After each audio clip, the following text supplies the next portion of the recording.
Today's message is for everyone who hates to wait. This is the sermon you've been waiting for. We are waiting for this pandemic to pass. Waiting. Waiting requires patience.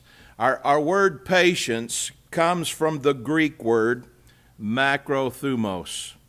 Macro meaning long, and thumos, thermometer, that sounds familiar. Thumos meaning heat, and you put them together and it comes out long heat. It literally means it takes a long time to get hot.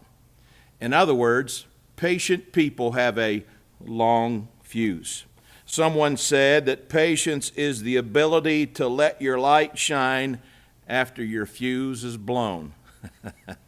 Proverbs 16:32 tells us, it is better to be patient than powerful. Romans 12:2 says that we're to be, watch this, joyful in hope, patient in affliction, faithful in prayer. That's your homework assignment this week. First of all, let's get a new perspective. Let's look at this pandemic in a different light. Look at this verse in Philippians. Philippians 2 tells us, don't do anything from selfish ambition.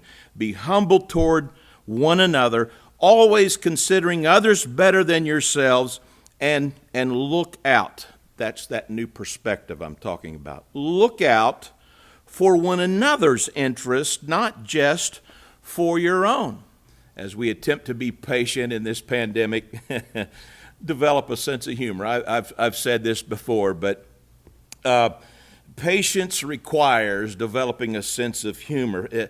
For me, laughter has always been life's shock absorber. If I can find a way to laugh at it, then I can live with it.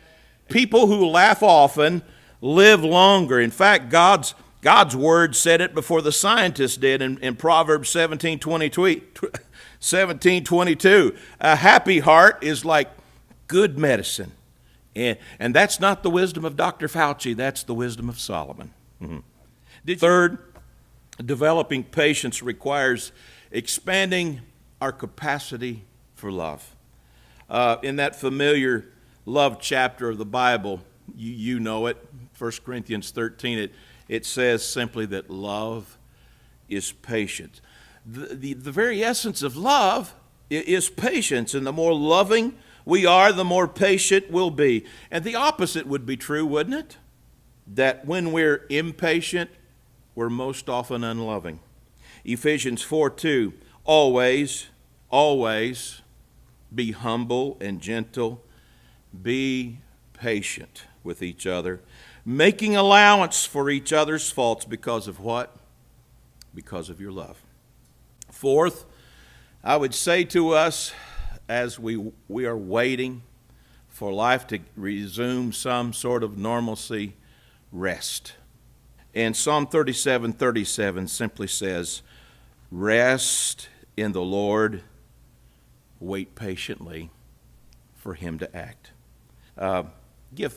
Give patience a chance to grow. We get impatient being patient.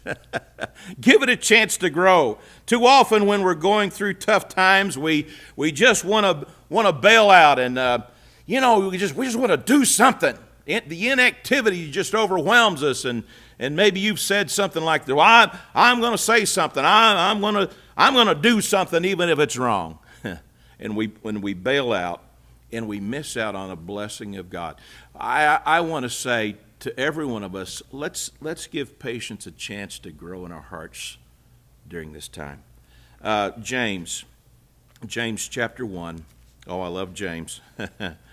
James says, dear ones, is your life full of difficulties and temptations? Then be happy. For when the way is rough, your patience, look at that, your patience has a chance to grow. So let it grow. And don't try to squirm out of your problems. For when your patience is finally in full bloom, then you will be ready for anything, strong in character, full and complete. That's what I believe is going to happen to us. I think you're going to be stronger. I think I'm going to be stronger. I think the church is going to be stronger. I think the world is going to be better at the end of this. Here's another verse from that favorite psalm, Psalm 37, verse 7. I like this. Be still in the presence of the Lord and wait patiently for Him to act. Let me ask you, do you receive God's word today?